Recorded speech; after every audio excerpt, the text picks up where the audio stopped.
Hey guys, this is the DreamItAlive show. I'm your host, Ash Kumara, co-founder of DreamItAlive.com. DreamItAlive.com is an online community website that helps you attain your highest self. We provide visualization content, dream boards, and helpful personal development content. Check it out at DreamItAlive.com. So I'm really happy to have this guest today. Shawn Anderson is just an extraordinary individual who really is all about how to lead a passionate and purposeful existence. And he's a 6-time motivational author, keynote speaker, success coach. He's been praised by political leaders, Olympic gold medalists, world record holders, and one of my co-founders, Anita Rani, had told me about him, and then I took a look at some of his books, in particular, The Extra Mile America, Stories of Inspiration, Possibility, and Purpose. And what I was very happy to find after reading that book was through his own organization, Extra Mile America, he's actually led 444 U.S. cities to declare November 1st as the Extra Mile Day. And the Extra Mile Day is a day that recognizes the capacity we each have to create positive change when we go the extra mile. So, Shawn, how you doing? Hey, I'm doing really great, Ash. Thank you so much for the chance to talk with you today. Hey, not a problem. It's such an honor to have you. So Shawn, why don't you tell us about your journey? How did you get to where you are? Well, first off, the 444 Extra Mile Day cities, actually, that was on November 1st, 2013. I'm proud to say on November 1st, 2014, that there were 527 mayors and cities around the country that chose to recognize those superheroes in their community that were going the extra mile in volunteerism, in service, and in contribution to make the community better. So it's Extra Mile started in 2009. I was elated at that time to have 23 mayors that were on board. So you can see that when you really have a dream and you apply action to that dream, 23 can turn into 527. Wow. Okay, well, that's amazing. So tell us about your journey. How did you get to where you are right now? Well, I've always been an entrepreneur. I think my very first job at age 10 was selling night crawlers, those big giant worms to fishermen. And I'd run an ad in the weekend paper in Reno, Nevada, and I'd sit out there early in the morning, and fishermen would drive by, and they would buy my worms. And I learned at that time the principles of cause and effect, that if I put forward positive action and put forward action on dreams, that things could happen. Back at age 10, that money that I made turned into baseball cards, but that vision was planted that I could create the opportunities that I wanted. I did not necessarily have to go work for somebody else in life and work at something that I really wasn't passionate about, but I could create what I was truly passionate about and make that happen. So that 10-year-old kid, the dreams kept evolving, and he had a brief stint working at a graveyard shift trying to support himself at 7-Eleven after graduating from Berkeley. And back then I read every motivational book that I could lay my hands on. I read great books by Og Mandino and Zig Ziglar and the autobiography of Benjamin Franklin. And I started asking myself a simple question: what makes them different than me? And I decided that it was the ability to dream and the ability to take action on those dreams. And so ever since then, I've been continuing to follow through. That's amazing. What was that one point in your life when you realized, okay, I now need to make a change? Because you've talked about, your experience as an entrepreneur. You've talked about how you are, you read and learned from many of these great people. Tell us about a personal kind of experience when you just said, you know what, I'm going to snap out and I'm going to transform myself. Well, I've always been really committed to evolving. I've understood the process early that if you keep growing and you keep creating positive change for yourself, positive results will come your way. So I can't really say that there was an individual point. I can say this, though. In my own life journey, I keep being reintroduced to the power of what it means to transform yourself and to take risks and to step beyond your comfort zone in order to create the life that you love. For example, in 2009, I pedaled a bicycle from one ocean to the other ocean. I'm a non-bicyclist. At that time, I was 47 years of age. As I was going over the Rocky Mountains, there's a peak. It's called Monarch Pass, 11,312 feet. It took me literally 3 hours to go those last 4 miles.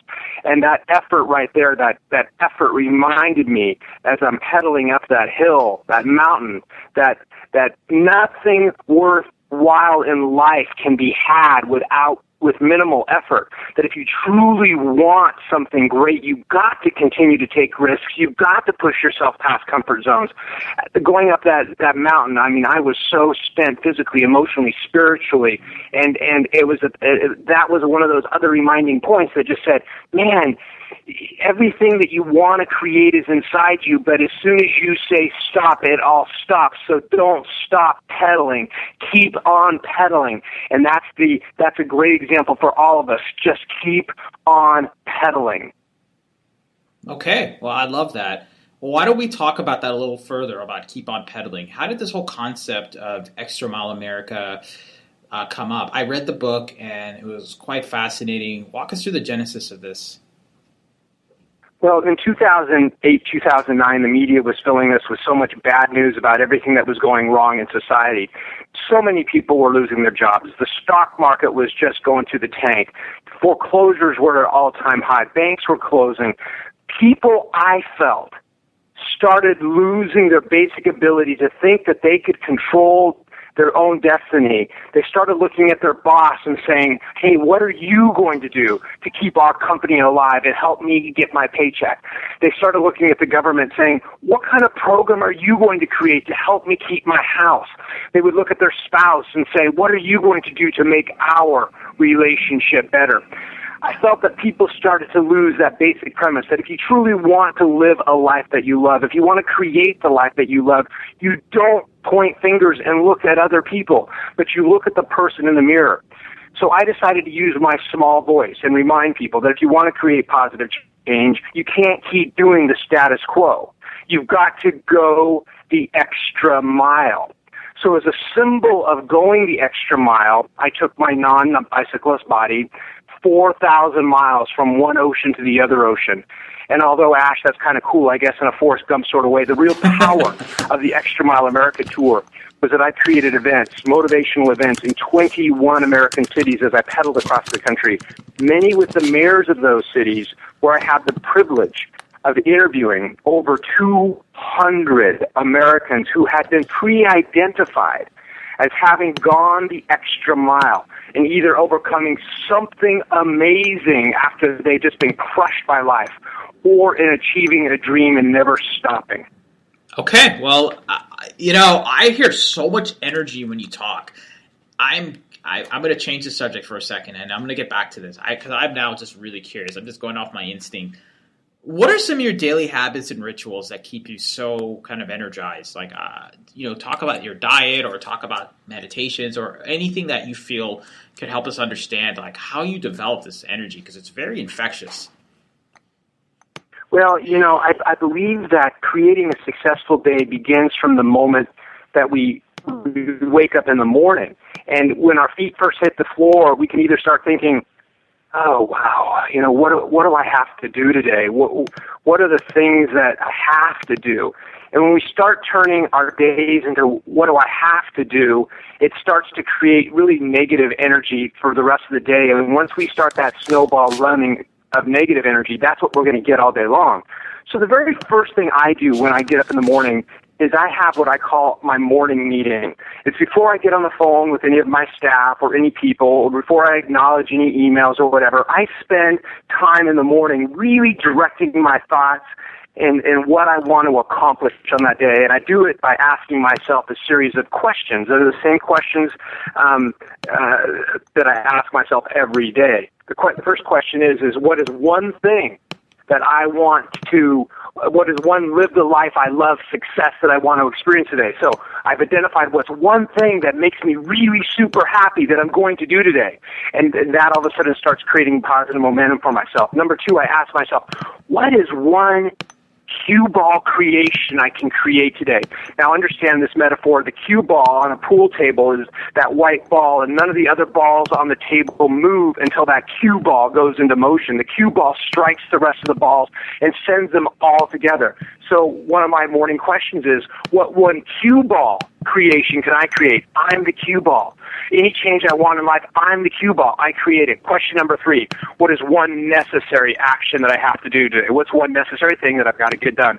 Question number 4, what's one a friend gesture can I do? What is one person out there that I can add hope, inspiration, positive words to? Who can I reach out today to change, encourage their life? 5th question I ask myself every single morning, what's one health motivation that I'm going to do today? Whether it has to do with getting out and riding a bike or jogging or yoga or something I'm going to eat, or what's the one thing I'm going to do today that's going to help change my health in a positive way? Number 6 out of 7 questions I ask is what is one attitude of gratitude thought? What am I grateful for today, Ash? What is one thing that makes me say, wow, I'm still grateful for this? We spend so much time thinking about what we don't have in life that we forget to acknowledge and be grateful for what we do have in life. The 7th question I ask myself every morning is it's a manifestation question. It's one wish that I send out in the universe. What's one wish that I'm throwing out there that I want to attract? So those are the 7 questions. You start answering and asking those every single day. You get some positive mojo. It doesn't matter what life starts throwing at you. You're ready to take it on. I love that. What about visualization? What role does that play? Say that again, please. What role does visualization play? Well, you can't live a life you love unless you know what the life looks like. And you can't know what the life looks like until you take some time and visualize what you want to see. You know, what kind of health do I want to have? What do I want to look like? What kind of relationship do I want? What do I want to create as far as love and friendship? What kind of career do I want to have that would make me super excited about my life and something that was purposeful to help change other people's lives? What kind of travel and adventure do I want to have in my life? So until I answer those questions, I can't even begin to live the life that I was fully capable of because I just let life happen to me, and I'm not a believer in letting life happen to you.